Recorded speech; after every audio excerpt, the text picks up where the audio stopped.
जय भोलेनाथ की जय। 13वां अध्याय पार्ट 2। सदाचार, शौचाचार, स्नान, भस्म धारण, संध्या वंदन, प्रणव जप, गायत्री जप, दान, न्याता, धनोपार्जन तथा अग्निहोत्र आदि का विधि एवं उनकी महिमा का वर्णन। शरीर के भीतर मूलाधार, स्वादिष्ठान, मणिपुर, अनाहत, आज्ञा और सहस्त्रार्च, ये 6 चक्र हैं।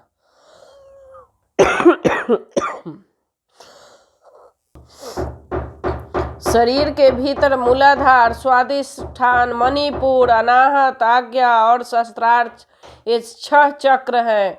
इनमें मूलाधार लेकर सहस्त्रार्च तक 6 स्थानों में कर्मशः विशेश्वर ब्रह्मा, विष्णु, ईश, जीवात्मा और परमेश्वर स्थित है। इन सबसे ब्रह्म बुद्धि करके इनके एकता का निश्चय करे, वह ब्रह्म मैं ही हूँ, ऐसा भगवान से युक्त होकर जप करे। उन्हीं विशेश्वर आदि की ब्रह्मरंध्र आदि में तथा शरीर के बाहर के भावना करे। महत्व से लेकर पंच भूत पर्यंत तत्वों से बना हुआ जो शरीर है, ऐसे सहस्त्रों शरीर का एक एक अजपा गायत्री के जप से एक एक क्रम से अतिक्रमण करके जीव को धीरे धीरे परमात्मा से संयुक्त करे। यह जप तत्व बताया गया है। 100 अथवा 28 मंत्रों के जप से उतने ही शरीरों का अतिक्रमण होता है। इस प्रकार जो मंत्रों का जप, इसी को आदि कर्म से वास्तविक जप करना चाहिए। 1000 बार किया हुआ जप ब्रह्मलोक प्रदान करने वाला होता है, ऐसा जानना चाहिए। 100 बार किया हुआ जप इंद्र पद की प्राप्ति करने वाला माना गया है। ब्रह्मनेतर पुरुष आत्मरक्षा के लिए जो स्वल्प मात्रा में भी जप करता है, वह ब्राह्मण के कुल में जन्म लेता है। इस प्रकार प्रतिदिन सूर्योपास्थान करके उपयुक्त रूप में जप का अनुष्ठान करना चाहिए। 12 लाख गायत्री के जप करने वाला पुरुष पूर्ण रूप से ब्राह्मण कहा गया है। जिस ब्राह्मण ने 1 लाख गायत्री का भी जप न किया हो, उसे वैदिक कार्य में न लगाएं। 70 वर्ष की अवस्था तक नियम पूर्वक कार्य करें, इसके बाद गृह त्याग कर संन्यास ले लें। परिवाजृत या सन्यासी पुरुष नित्य प्रातः काल 12,000 पर्णों का जप करे। यदि एक दिन नियम का उल्लंघन हो जाए तो दूसरे दिन उसके बदले उतना मंत्र अधिक जपना चाहिए। इस प्रकार जप को चलाने का प्रयत्न करना चाहिए। यदि क्रमशः 1 मास उल्लंघन व्यतीत हो गया तो 1.5 लाख जप करके उसका प्रायश्चित करना चाहिए। इससे अधिक समय तक नियम का उल्लंघन हो जाए तो पुनः नए सिरे से गुरु का नियम ग्रहण करें। ऐसा करने से दोषों की शांति होती है, अन्यथा रौरव नरक में जाना पड़ता है। जो सकाम भगवान से युक्त गृहस्थ ब्राह्मण, उसी को धर्म तथा आदि के लिए यत्न करना चाहिए। मुमुक्षु ब्राह्मण को तो संज्ञा ज्ञान की अभ्यास करना चाहिए। धर्म से अर्थ की प्राप्ति होती है, अर्थ से भोग सुलभ होता है, उस भोग से वैराग की प्राप्ति होती है। धर्म पूर्वक उपार्जित धन से जो भोग्य प्राप्त होता है, उसे एक दिन अवश्य वैराग का उदय होता है। धर्म के विपरीत अधर्म से उपार्जित धन द्वारा जो भोग प्राप्त होता है, उससे भोगों के प्रति आसक्ति उत्पन्न होती है। धर्म 2 प्रकार से कहा गया है। द्रव्य द्वारा संपादित होने वाला शरीर का किया जाने वाला द्रव्य धर्म, यज्ञ आदि के रूप में शरीर धर्म, तीर्थ स्नान आदि के रूप में पाए जाते हैं। मनुष्य धर्म धन पाता है, तपस्या से उसे दिव्य रूप की प्राप्ति होती है। कामनाओं का त्याग करने वाला पुरुष के अंतःकरण की शुद्धि होती है, उस बुद्धि के ज्ञान का उदय होता है, इसमें संशय नहीं। सतयुग आदि में तप से ही प्रशस्त कहा गया है, किंतु कलयुग में द्रव्य साधन धर्म अच्छा माना गया है। सतयुग में ध्यान से, त्रेता में तपस्या से, द्वापर में यज्ञ करने वाले ज्ञान की सिद्धि होती है।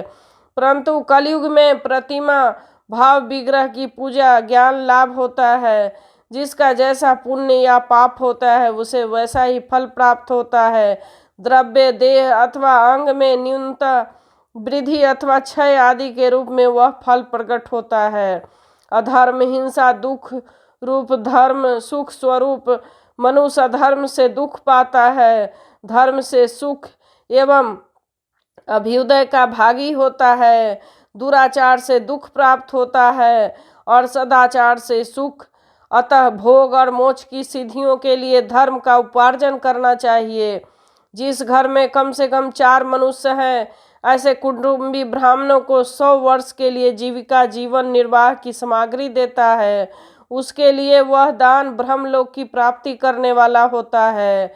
1000 चंद्रायन व्रत का अनुष्ठान ब्रह्मलोकदायक माना गया है।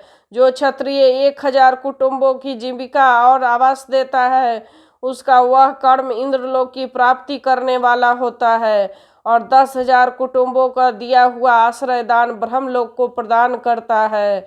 दाता पुरुष जिस देवता के उद्देश्य से दान करता है, अर्थात वह दान के द्वारा जिस देवता को प्रसन्न करता है, उसी का लोक उसे प्राप्त होता है, ऐसा वेद वेता पुरुष कहते हैं।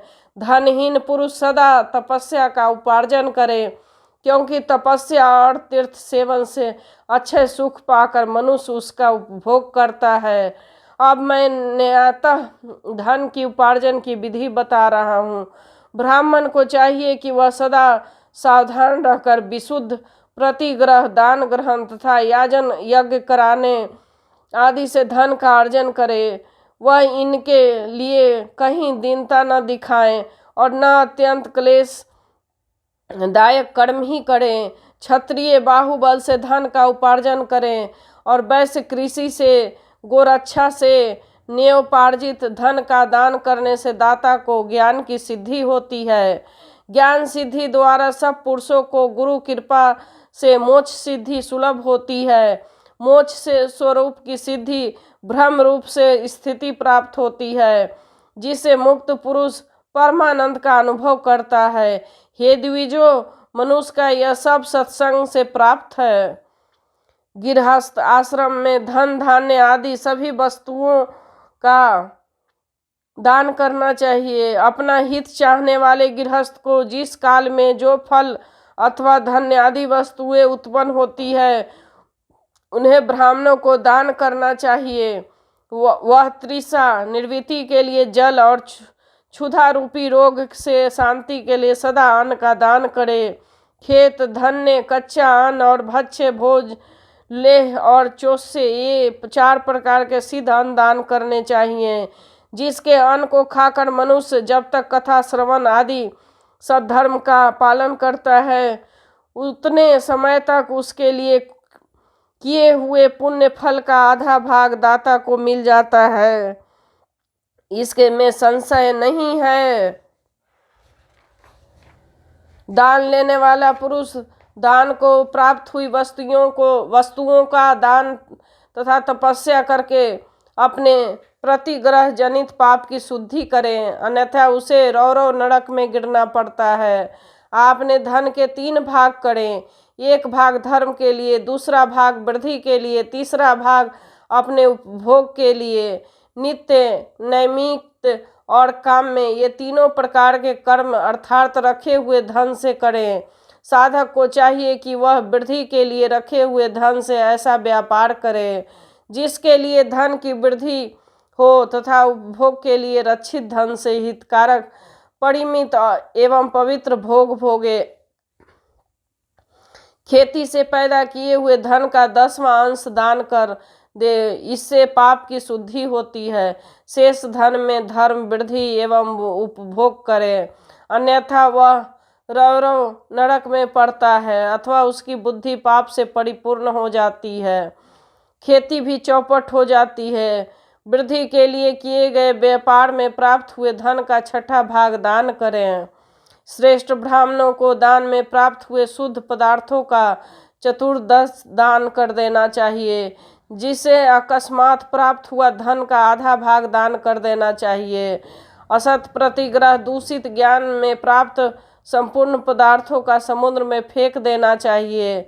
अपने भोग की समृद्धि के लिए ब्राह्मणों को बुलाकर दान करना चाहिए।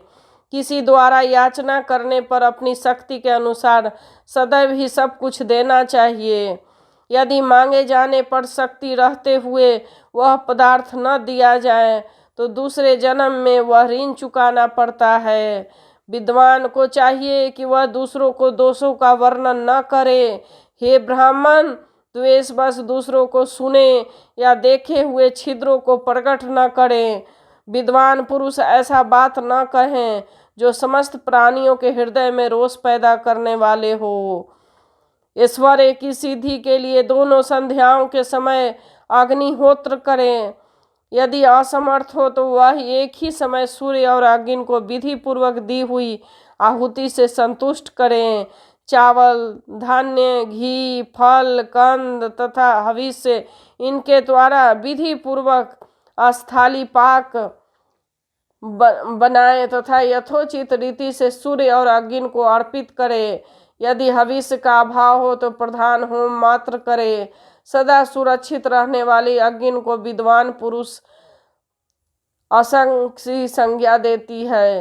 यदि समर्थ हो तो संध्या काल में जप मात्र या सूर्य की वंदना मात्र कर लें। आत्मज्ञान के इच्छा वाले तथा धनार्थी पुरुष को इस प्रकार विधिवत उपासना करनी चाहिए। जो सदा ब्रह्म यज्ञ में तत्पर रहते हैं, देवताओं की पूजा में लगे रहते हैं, वह नित्य अग्नि पूजा और गुरु पूजा में अनुरक्त होते हैं तथा ब्राह्मणों को तृप्त किया करते हैं, वे सब लोग स्वर्ग के भागी हैं। बोलो शंकर भगवान की जय। बोलो शिव महापुराण की जय। जो एक बार ये सुन ले शिव महापुराण, उसको दूसरे ज्ञान की जरूरत ही नहीं। इसमें सारा कुछ वेद विधान, विधि, दान, उपदान, स्नान सारा कुछ लिखा हुआ है। बस मात्र मन से सुने इस चीज को, ये कहीं नहीं मिलेगा। एक बार इसको सुनिए, फिर बार बार सुनिए, जहाँ भी नहीं लग रहा है, समझ में आ रहा है, फिर सुनिए। शिव महापुराण ऐसा कोई पुराण नहीं है। बोलो शंकर भगवान की जय।